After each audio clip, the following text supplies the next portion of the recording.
Okay, we're against the clock, Bonnie. Fight 1 is Nick Catone at -235 versus Costas Philippou at +210. Tatten hasn't made a pick for this one since Catone was slated to fight Dan Miller, but the midnight got promoted after Akiyama was forced out due to last week's tragic earthquake and tsunami in Japan. So Miller now meets Nick Marquardt and Catone now meets Costas Philippou. Who's your pick for this one and why? Okay, well, obviously there's not a lot known about Catone's opponent, obviously the late replacement. So my pick would be Catone, but I wouldn't play him at these current odds, simply because he's been out for 14 months. So I mean, I'd play Catone if I had to, but I'd avoid this fight, to be honest. Fight 6 is Edson Barboza as a -265 favourite versus Anthony Njokuani at +235. Tatten's pick is Barboza via knockout since 3 of Njokuani's 4 losses have come by submission. And though Barboza will look to ice Njokuani with his hands and feet, he could also find an opening on the mat. What do you have to say about this one? Yeah, I'd have to agree that Barboza should definitely win this.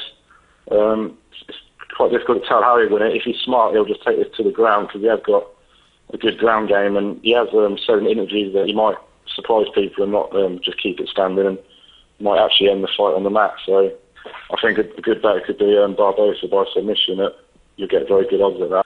Excellent, so go for the props. Fight 7 sees Luis Kane as a -175 favourite versus Elliot Marshall at +160. Tatten's pick is Kane via knockout. He feels that while Kane can be accused of being a one-dimensional fighter, he won't need any more than his devastating right and stunning left to put Marshall in another dimension of his own. Do you agree or disagree? Yeah, I tend to agree with that. Kane's coming off 3 big losses, so he definitely needs to win in this one. Marshall's showing that he's quite resilient though. All his fights went to decision before he got cut from the UFC.